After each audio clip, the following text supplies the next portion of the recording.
الکریم اما بعد فاعوذ باللہ من الشیطان الرجیم بسم اللہ الرحمن الرحیم.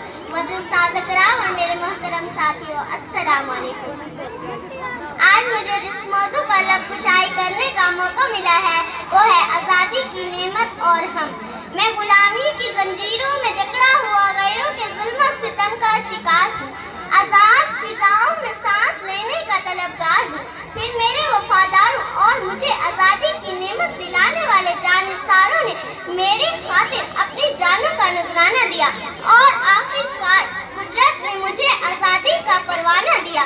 میں نے خود کو آزاد پا کر اپنے دامن میں سب کو سمیٹ لیا. میں دنیا کی نگاہوں میں سرخرو ہوا مگر